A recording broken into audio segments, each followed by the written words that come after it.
present, that is not a very good sign for the water. It happens.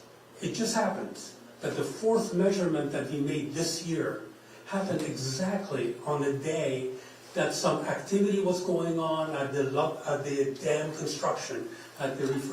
All of you are familiar with the dam improvement project that's been going on for Loveberry Lake. On that exact same day, what they were doing stirred up a lot of organics from the material, from the water, and that caused at that time only that exceedance. This is what we believe. Since that occurred on that day, that number was high enough that it increased the average for the whole year, so we had to report it to the state. So now you all know.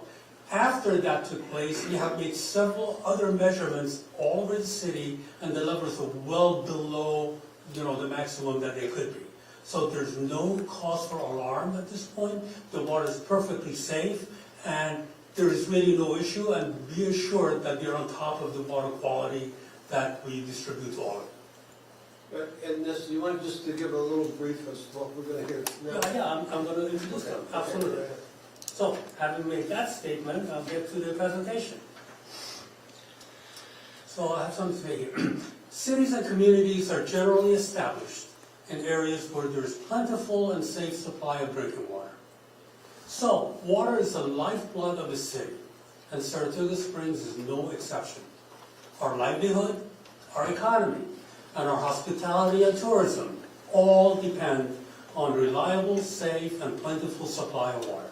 So, it behooves us to understand where our water is coming from, and to do what we can do to protect it from any possible threats.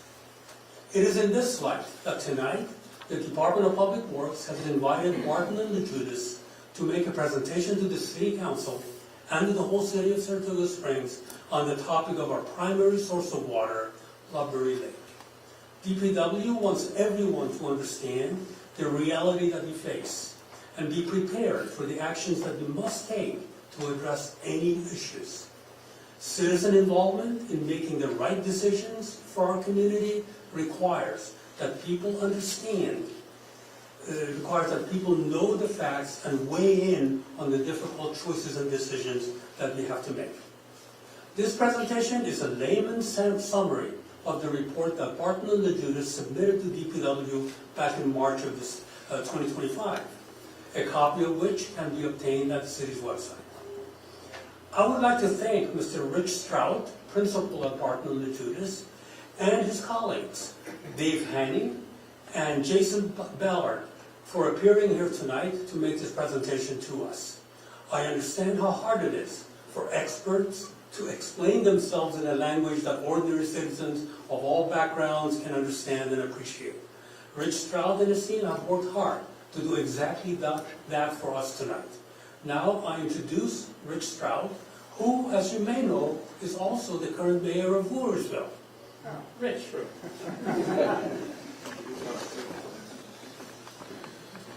Thank you, BK, and thank you for having us. So, as BK said, there's, I don't know, over 1,000 pages or somewhere around that in this report, where we've tried to boil it down to about a 15-minute presentation. So, happy to answer any questions at the end. But this is a study of the safe yield, which is the capacity of Loveberry Lake, as well as the water quality.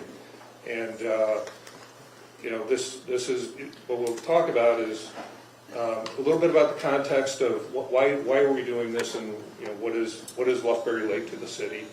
We'll talk about the results of the safe yield analysis, which is really about how much water can you sustain drawing out of this lake, out of Loveberry Lake, during a severe drought, right? The drought of record is what we call it. We'll talk about the water quality and how that relates to studies in the past, and what we suggest going into the future.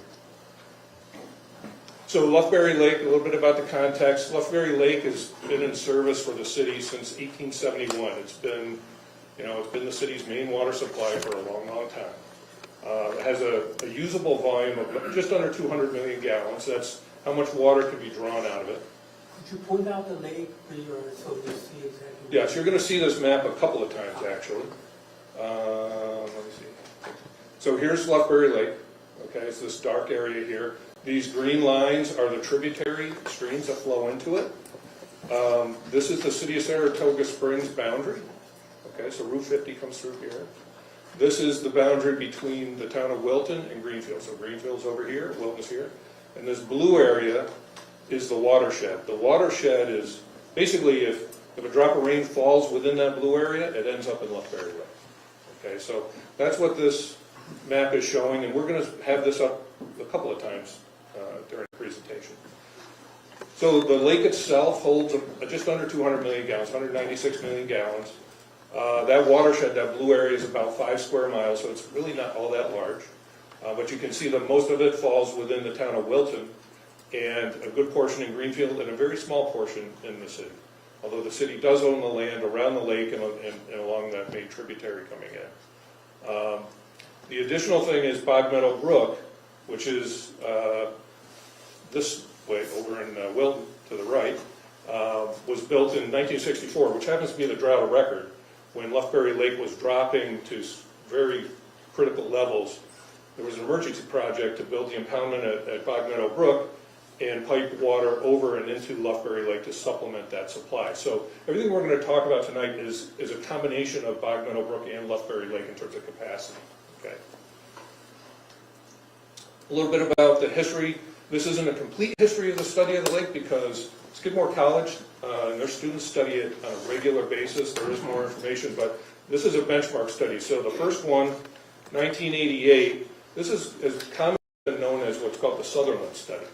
The New York State Department of Environmental Conservation did a study for the city. The city asked them to do it, and of the safe yield and the water quality in the lake. Two main conclusions there. One was that the safe yield, the safe sustained yield, again, how much water can you draw out of this every day during a severe drought, the drought of record? They estimated to be 2.5 million gallons per day at that time. The water quality was estimated to be unsuitable for use as a drinking water supply within 10 years. So by 1998, they had projected that the water quality would not be suitable. That obviously raised a lot of concern in the city. So the city began collecting a lot of information, and then in the late 90s, early 2000s, Barton and LaJudas was retained by the city to, again, look at the capacity. The capacity was the biggest concern at the time because, we monitor quality on an ongoing basis. So Barton and LaJudas, we prepared an estimate based on the data that had been collected over the past 10 or so years, and I won't get into all the detail, but how we basically built a model to try to figure out what would have happened in 1964 based on this information we had. And at the time, we projected the safe yield to be 5.5 million gallons a day, okay, of the combined Bog Meadow Brook, Lufberry Lake water supply. We just were retained a couple of years ago and completed, as BK said, we completed the study in, this past year to update the safe yield and look at water quality again. And really to benchmark it primarily against the 1988 work, but from a safe yield standpoint, where are we since 2001? Because a lot more data has been collected. The conclusion, so I'll get to the conclusions first and then we'll talk through it and I'll tell you again. The safe yield is estimated at this point to have reduced to be about 22% less than we projected in the early 2000s, about 4.3 million gallons per day. The water quality, and we'll talk a little bit more detail about this, has deteriorated since then. So first on the safe yield. Again, safe yield is how much can we continuously draw out of that lake during a most severe drought. We see droughts. You saw one this past year, and if you drove by the lake, you saw that the lake had drawn down quite a bit, not the most severe drought of record. Again, back in the 1960s, the year I was born, believe it or not, a long time ago, is when the drought of record occurred. And there were several years in a row, just 1964 happened to be the worst. So to estimate the safe yield, we updated the survey of the lake. So one of the things you have to do is do a lake bottom survey to estimate how much water the lake can hold. So we did that. We took all that additional data. We took the data from the early 2000s and built a new model. The conclusion is, a couple of key conclusions. Oops, sorry, pushed the wrong button. The lake is storing less water than it did by about 14 million gallons. and it's about a 7% reduction in how much water is usable that the lake can store. And you need that, so in drought, you're drawing that level down, and you're depending on it, and then when it rains again, it'll fill it back up. So that 14 million gallons reduction is critical. And that the safe yield, again, is 1.2 million gallons less than it was estimated in 2001, or about a 22% reduction. This is a graph, and I know it's pretty busy and it's got a lot on it, but the graph and the two lines that curve up to the right are the storage capacity graph. So if you look at this point here, this is zero elevation, the bottom of the reservoir, no water in it at all, and zero amount of water being held in the reservoir. As you come to the right, this is how much water is being held in the reservoir, and you can see about 250 million gallons between these two lines. This is the level of water in the lake. And we added some graphics just to show you that there's a dam that holds the water back. There's a lake water level up there, and when you draw it down, it gets down to lower levels, and this is the water intake. So this orange line shows you how much water is held in the lake at any particular water level, based on the 1988 lake survey. This is based on the new lake survey. So as you can see, we went from an estimated 210 million gallons a day back in 1988, or a million gallons being held in a full reservoir, to 196 million gallons per day. Being held in this past 2023 when we did the survey. You can draw the lake level down, but you can't draw it down to zero. So the water intake is about 8 feet above the bottom of the lake. You can draw that maximum, and this doesn't, not counting water quality issues. We're going to talk about water quality issues as well. But you could draw water out to about 9 feet, and then you're really not going to be able to continue to draw water out of the lake. So the usable volume is 196, not 250 million gallons. Okay. So the conclusion of the safe yield analysis, as I've indicated before, it's a sustained basis, day after day, for the whole year, and the drought of record, you could withdraw about 4.3 million gallons per day by our current estimate. How much water does the city use in 2025? The average use for the entire year was 4.3 MGD. Being the city of Saratoga Springs in the summer, you use, I'm sure you all know, you use a lot more. And the highest day was 7.7 million gallons per day. So in the summer, if we were in a severe drought, like 1964 or approaching 1964, what this is saying is you would not, in the summertime, have enough water to supply all the needs. You would be in a severe, you would have to do significant cutbacks of water supply. So that's a conclusion on the safe yield. We'll get into some water quality aspects. I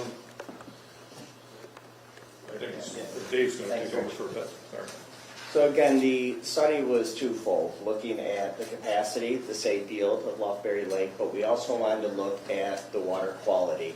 So some of the key issues we found is that the water quality is continuing to degrade, and that's primarily being driven by phosphorus. Phosphorus is a nutrient, which in small doses is good, but too much phosphorus can really lead to water quality issues, which I'll discuss. One of the big drivers that we see when we have more phosphorus is more algae, more biomass, more weeds, and potential harmful algae blooms. So this is very important because Loftberry Lake is, of course, providing drinking water today. And as these nutrients increase and the water quality degrades, it becomes much harder to treat and puts a much more burden on the management and treatment of that water. So where do these pollutants come from? The primary source of pollutants is from that watershed that we'll show again in just a moment. So when it rains, there's nutrients, there's sediment. It could be on our roads, could be in roadside ditches, residential lawns that may have had fertilizers applied, or pet waste management. Could be from a construction activity that has exposed soil. When it rains, that rainwater will wash all of that sediment and associated potential pollutants into our water bodies and into the lake. So that's kind of the surface component. There's also a subsurface component.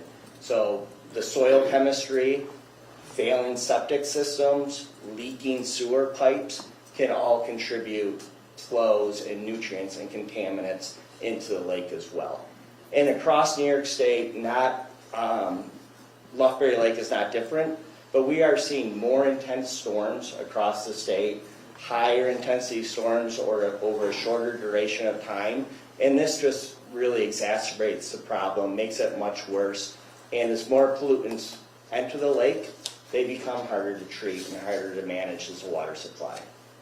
So again, just going back to the watershed, just really want to point out again, as Rich already mentioned, that the vast majority of the watershed is outside of the city of Saratoga Springs. So I will talk more about this in a moment, but again, this is the entire area that drains to the lake, the majority of it being in the town of Wilton, and you can also see that's primarily where most of the development is as well. So we did a lot of water quality testing as part of this project. We collected over a year's worth of data from the lake, from the tributaries to the lake, the groundwater wells surrounding the lake. And I just want to focus on a couple key parameters.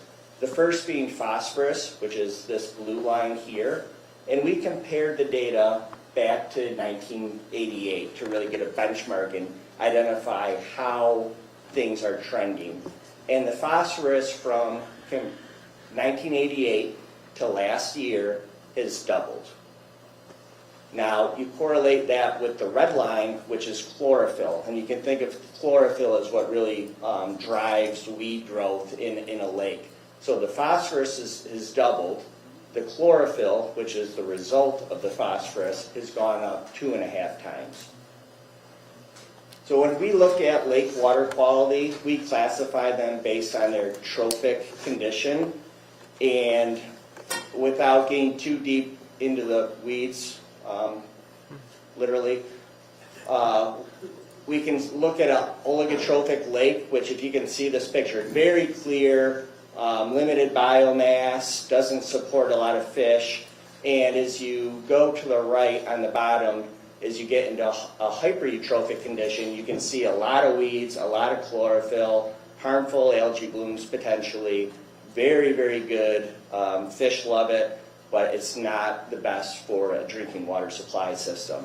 So currently, Loughbury is trending from a mesotrophic state to a eutrophic state. And a eutrophic state is characterized by high biological activity, more excessive weed growth, and poor water quality. So kind of to put the nexus between what Rich discussed on the quantity side and the quality side, you can imagine that if the quantity of water is decreasing and the quality, the inputs of the water is degrading, you put those two together and it results in a much higher treatment cost, a more difficult system to manage, running into issues with color, taste, odor, and reliability of treatment systems. Okay. So, what do we do with all this?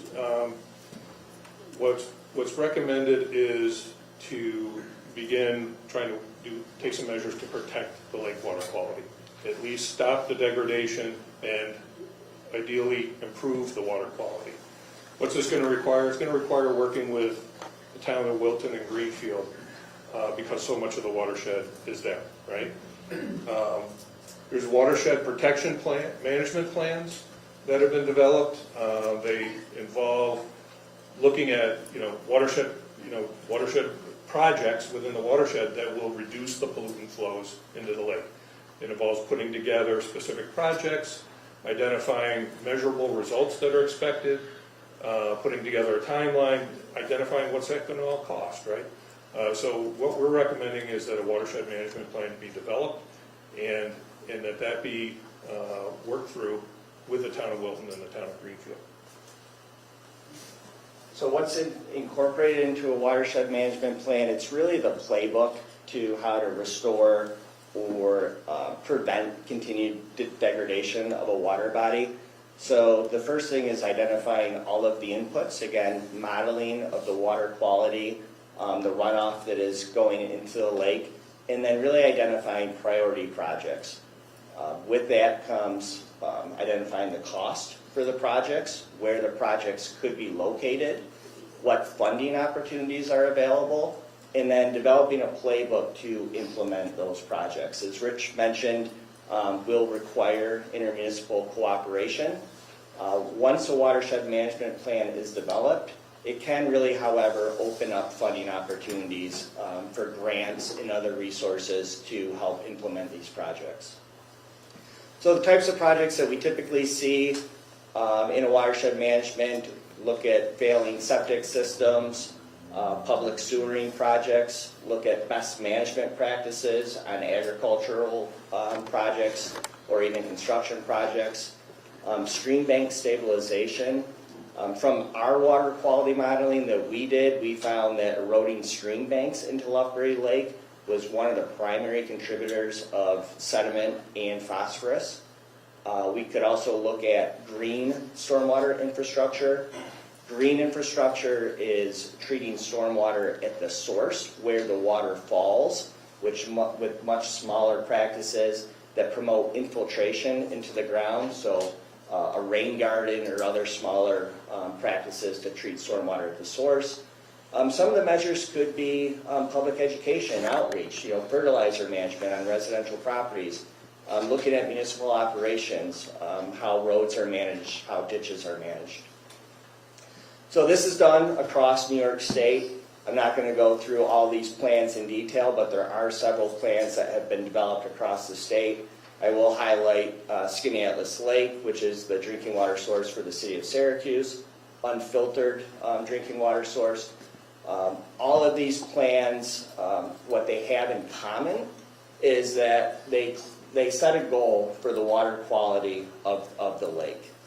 And then they identify projects which, if implemented, will improve water quality.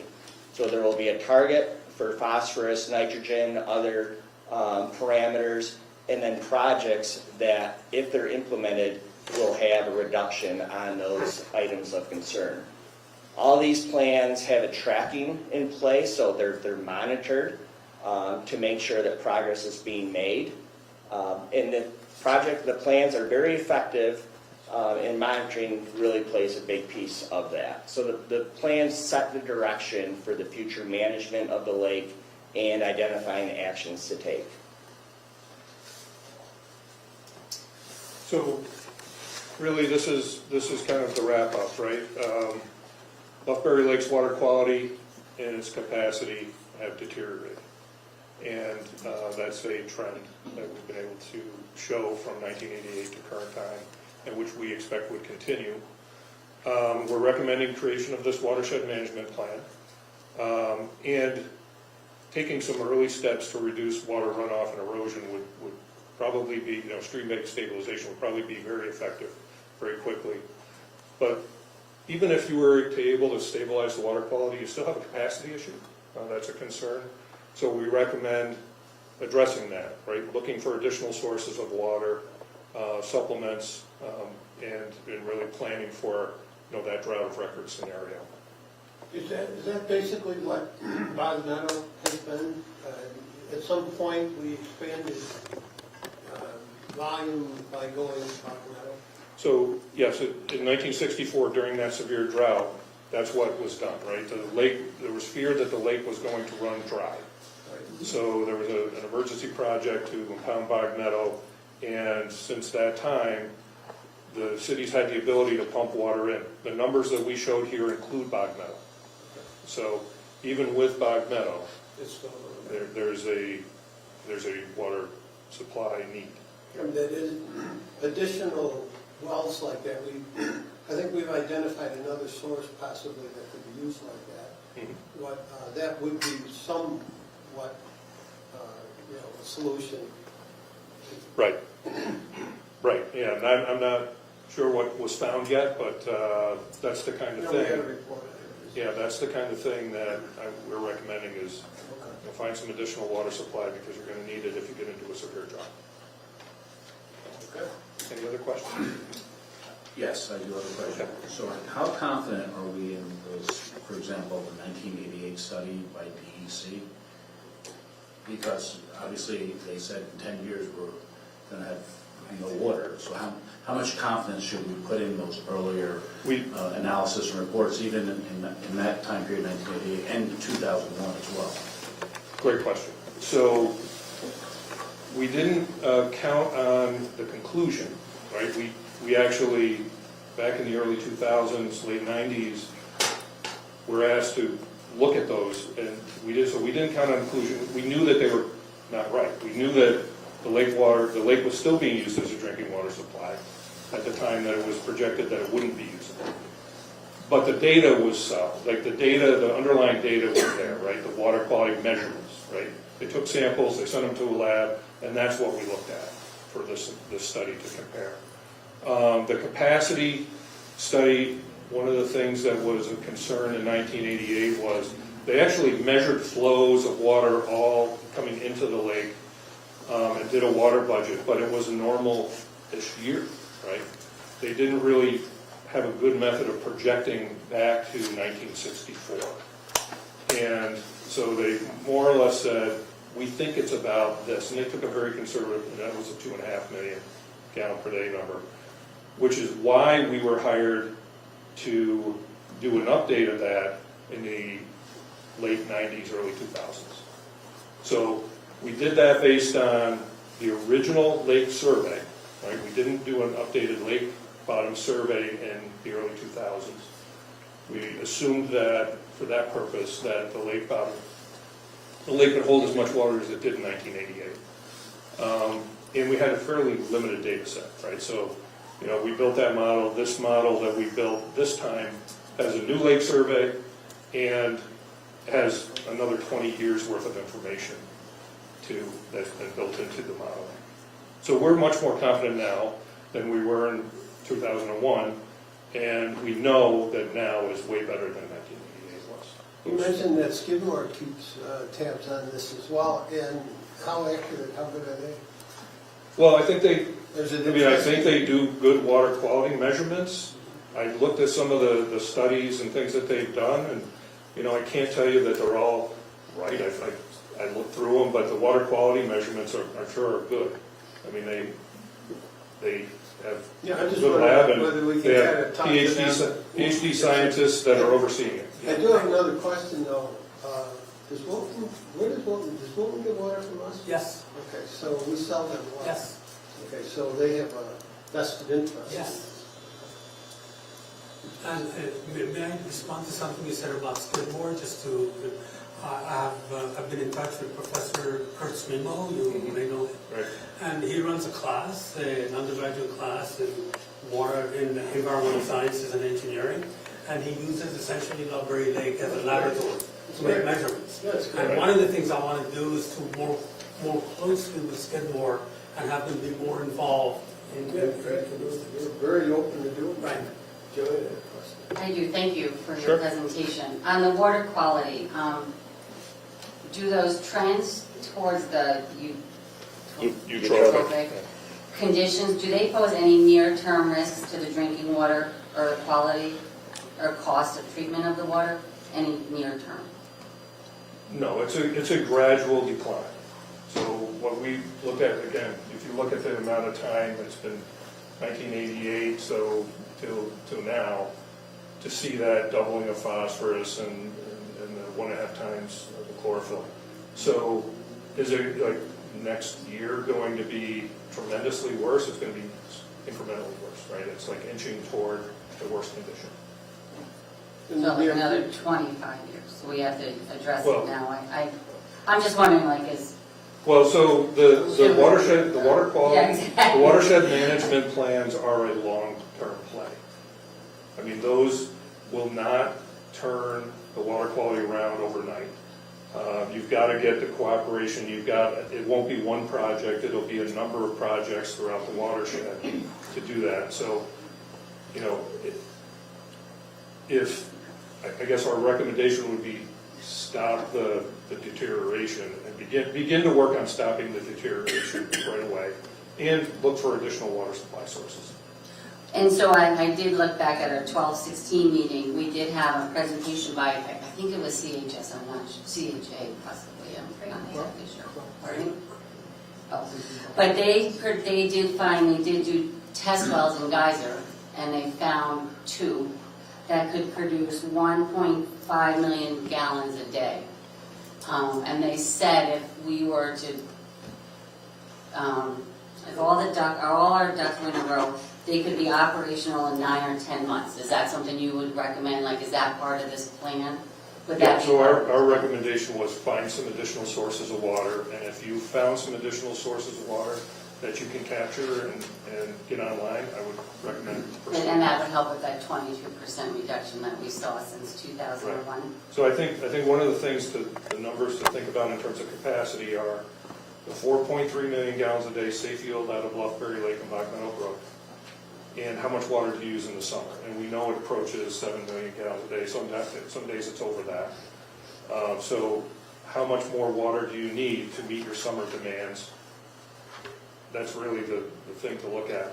And if you can do that by drilling some wells, and you have access to the property to do that, I would say I would start pursuing that. So that would be like a near term. Yes. Well, I did have a question. If the council could only fund one near-term project, you might suggest that one. I would suggest, In conjunction with a true watershed protection plan. yeah, I think this is about preserving this critical asset that you have. And we're suggesting go add some more assets that are, because even if you were to be able to stem the water quality deterioration, you still have a capacity issue here. And what does it, is that the safe yield? Is that the capacity? That's safe yield, issue? right. Well, what is the main driver of that? What is the main driver of this? The safe yield. Yeah. Or the, well, is it storage? Well, you have a fairly small watershed, so the amount of water that falls on that 5 square miles flows into the lake. 5 square, it's not a very big watershed, that's part of it. Your water storage capacity, so when you get into a dry year, you start drawing that lake to level down. You're depending on the water that's stored in the reservoir until it rains again a lot, which will fill it back up. So when we estimate the safe yield, that's what we're looking at. How much water during that severe drought is available before we expect it to start filling up again. Okay. And so it's a volume of the lake issue, and it's a how big is your watershed issue. There is water that comes in from the groundwater, but as well, there's some springs that feed this, but that's all built into that safe yield analysis. Okay, thanks. Very good. Thank you very much. Thank you very much. Sorry, I have to thank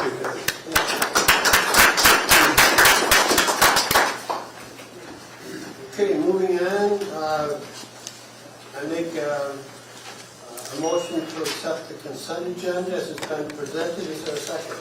Second. Is there any discussion? All those in favor say aye. Aye. Any opposed say nay. No abstentions. Consent agenda passes 5-0. We are now going to move into our public comment period. Anyone who would like to speak is invited to come to the microphone. You have up to 3 minutes. It is imperative that a couple of things, that you stay within the 3 minutes, even if you are in the middle of a sentence. We have a little clock here that will help you keep that time straight, but even if you're in the middle of a sentence in 3 minutes, you must stop speaking. You hear that? It's not a dialogue between anyone here. The commissioners will respond after public comment is over. We're here to listen to the speaker, and we don't expect any other noises or words from the audience. We're here to listen to what the speaker has to say, and they have the microphone for 3 minutes. You step right ahead. You have up to 3 minutes. Because of the efforts of this board over the last 2 years, the conditions in this room are very different than what they once were. We've moved through managing the hardest moments of public comment to having the space to improve how it works. That matters because timing matters. You don't test a fire escape during a fire. You don't install a dam during a flood. You don't practice triage during a mass casualty event. You test systems before you need them. You test mechanisms in low-intensity situations. You see if they hold, you refine them, you build confidence, and that's the opportunity that stands before us now. And that's also where my contribution stands. I am a social scientist named Christine Greco, who resides in Saratoga Springs on Monroe Street, and I have been testing and building the very systems and mechanisms that have the potential to hold an emotional field during times of stress, dissonance, and conflict. Christine's protocols is the name of the board-facing structure. The standing protocol is the name of the public-facing mechanism. I'm standing in front of the representatives of a forward-thinking, progressive community, an incredible and rare opportunity. I'm convinced that this is the best possible place for me to be standing, and so I will patiently wait until the time is right to be able to share these mechanisms and systems with the members of the board fully. And until then, I will continue to use my opportunity to share bits and pieces that will hopefully continue to build your curiosity. Thank you. Thank you. Next speaker, please. You have up to 3 minutes. Hi, my name's Andrew, Saratoga Springs. I'm going to start just by saying that the Attorney General's report to me was quite a disappointment. Not because of the findings that were outlined in it, the actions that were outlined in the report, as casually corrupt as they are, they do not appear unusual to Saratoga Springs. This is not even the first crisis of faith that's been inspired in my time living here. I remember an extremely serious assault that the city paid out quite a hefty settlement for. I'm disappointed because I searched for the words I should see: disciplined, fired, arrested, and instead I see a recommendation to write a new policy that should instruct officers to not commit false arrests for revenge upon political rivals, or by instruction from their bosses, you. We have a policy for that already. It's called New York State Penal Code 135.05 through .010. These outline unlawful imprisonment, which is a crime and can be a felony crime. And despite being the law of our land, they don't follow that. What policy stronger than "we will send you to jail for this" could possibly be written? You ignore it. This is a crime. It is maybe the most serious type of crime that can be committed, crime under the color of law.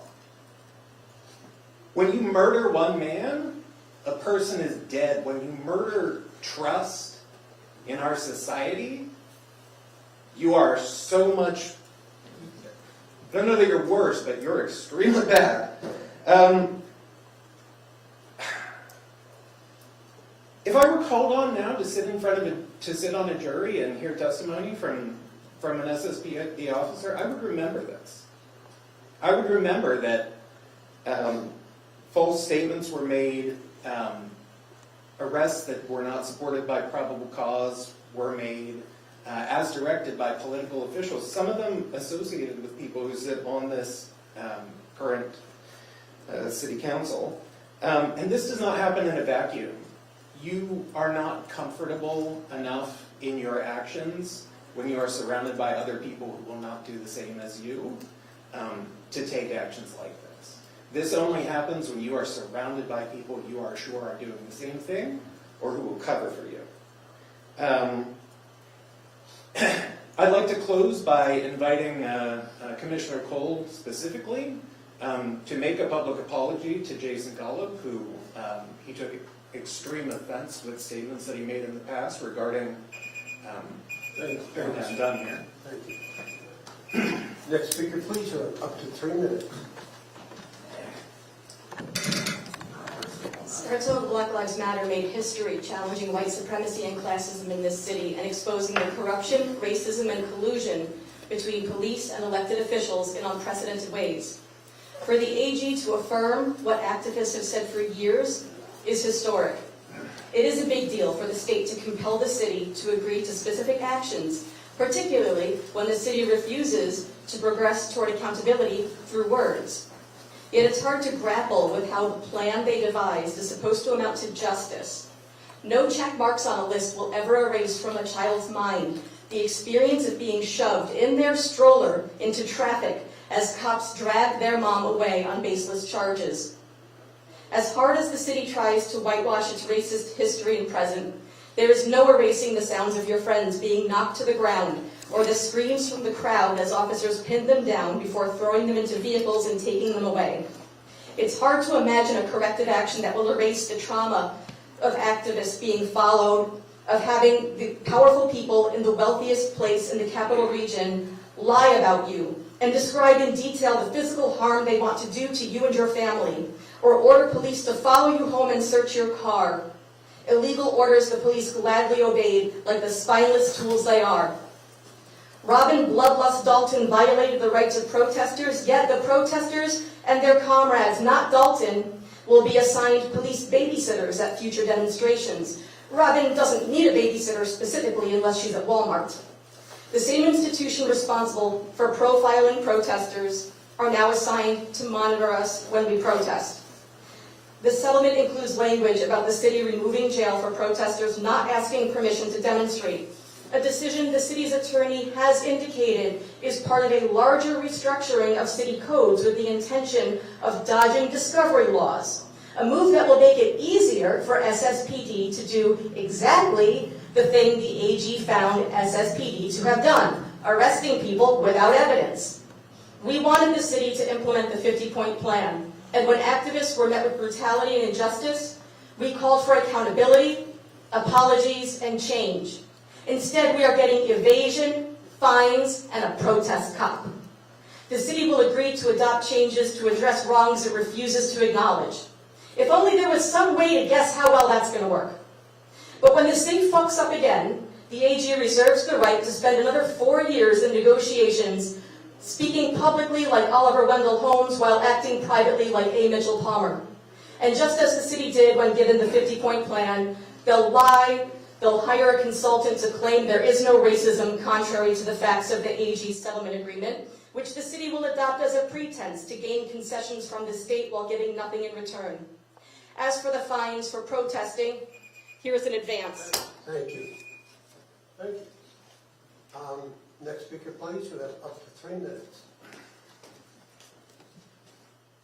Hi, David Buchner of the Upstate Conservative Coalition. First of all, I read through the entire agreement that you guys came up with. There's nothing about racism in that at all. There's no allegations of racism from the Attorney General. Zero. Read the report. That's all it talks about is First Amendment. Whether it applies to white people, black people, race, creed, color, doesn't matter. It's all about First Amendment in that document. It's not about racism. If there was racism, the Attorney General certainly would have pointed it out. She did not, therefore there is none. In the document, section 62, 3, and 4, they talk about public comment period, okay? The rules that you guys came up, John, you and Tim, last year, about 2 years ago, have held up. They've been solid, written down. We've revised them a couple of times. I know me and Benita worked on some changes over the years. They're good. They're all now codified into this document. You got to have public comment, 3 minutes. You can shut it off exactly. You can shut the microphone off, cut it off. I know during the campaign, people criticize you for shutting people off at 3 minutes. If they got a problem with that, they need to call the Attorney General's because it's in the document. Okay, that's 64. They validated the need for a demonstration declaration, which is part of our code here, that you need to get one. That's in the document. Okay, people don't want to get a demonstration declaration, call up Letitia James. My only issue is they cover extensively how we handle public comment.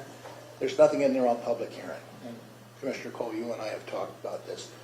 You know, we had the woman that just spoke. I mean, she was up here talking a long time, and there's nothing to stop her from talking, okay? And then finally, you guys got tired of it, she got, happened. But we need to do something about public hearing, either put it in here or add something in later. But public hearing needs to be addressed. It's not addressed in this document at all.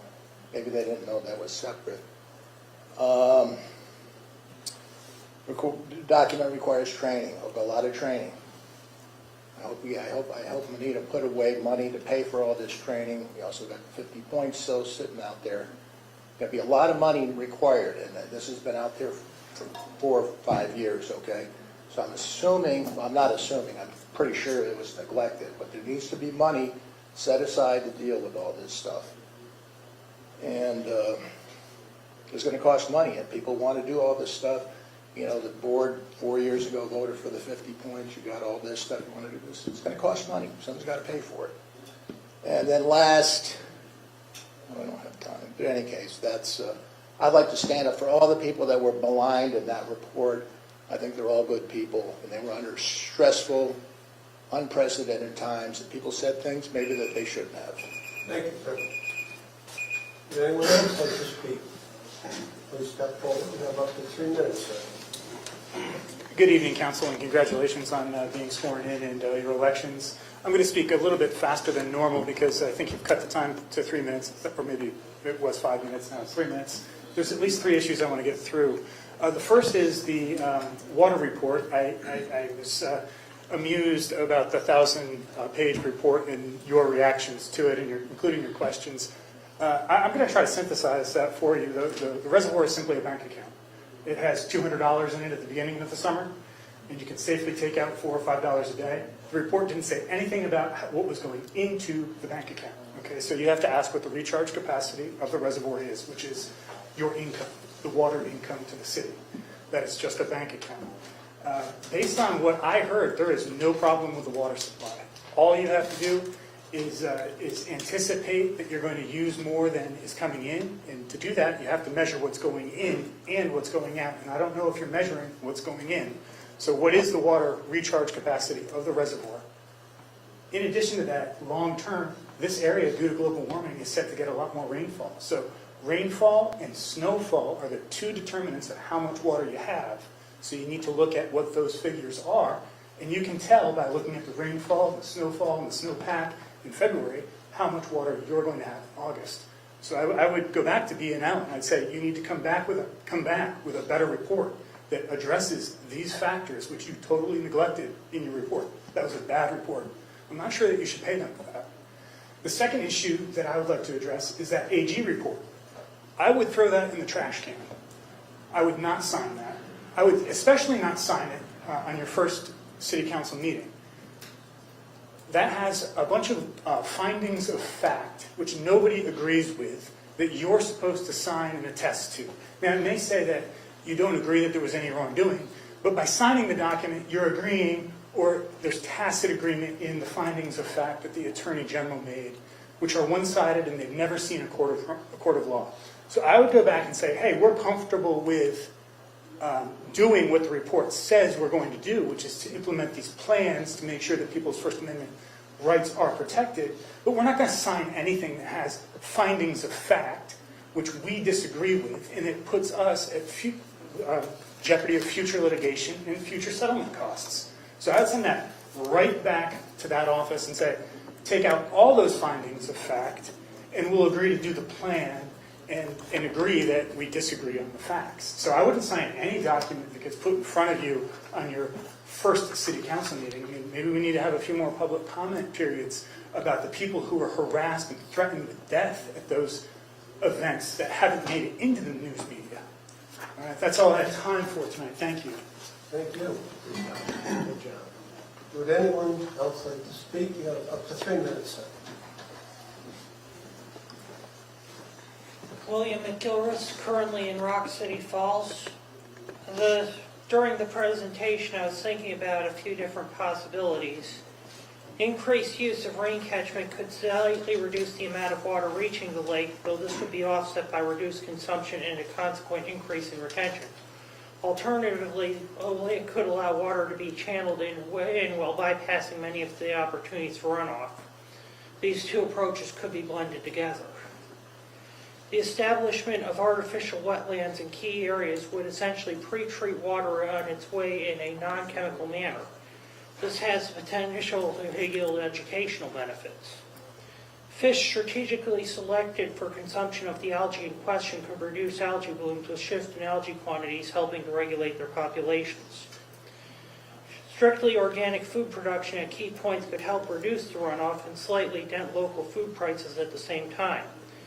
Used as agri-hoods, this could open up possibilities for both education and to put a dent in the housing situation. Thank you. Thank you. You have 3 minutes. My name is Darlene Merker. I live in Mechanicsville. I want to second a little bit of what Sam was saying about the water, making it like a bank. That would be really helpful, I feel, as far as doing it all year round so that you can save it in the winter so that you have enough for the summer when you have more and more need. I also want to speak on behalf of some of what happened last year in situations with myself and this city. I had some medical emergencies and ended up here in this city at the hospital, and then I had to walk through the city to Malta and pass by, and as I was passing through the city, I had some really negative interaction with the Saratoga Springs police, and I really wish that your training with the police department would get a little bit better. I mean, I feel that the police have little need for better training, so I would definitely better invite you to do that. The other thing is too, someone asked me to come here because they would love to live here in the city, but the housing crisis, not just here in the city, but is in the whole area, especially the county, is getting really hard because they have luxury housing and everything, luxury condos coming all over the place. Not many people want condos, want to live next to a condo or live next to all this luxury housing. And not many people can start to afford it anymore. So if these local municipalities such as Saratoga Springs, if you guys keep allowing these developers to build condos and all these luxury places to live, more people can't afford these places. So we would ask that you consider that so people can actually live, work, and play in the same community. I actually am second guessing myself, do I want to work here in the city? Yes, I'll have to travel 16 miles on my bike back and forth each way. But I was, at one point, loving working here in the city, but I'm second guessing myself, do I want to do that this year? Thank you. Thank you. Anyone else would like to speak? We'll now close public comment, and commissioners, would you like to respond to anything? Yes, thank you, Mayor. I just would like to respond to Mr. Brewer. If you refer to paragraph 37 in the insurance of discontinuance, which the acronym AOD, the AOD clearly states that the city does not admit to the factual findings presented by the Office of Attorney General. We've had 3 attorneys representing the city of Saratoga Springs who reviewed that language and are comfortable with it. Thank you. Anyone else would like to respond? Thank you for everyone who came and spoke tonight. We'll move on with our meeting. So on to supervisors. Supervisor Berger, if you can report. Thank you, Mayor. Thank you very much. So I don't have much to report this evening, except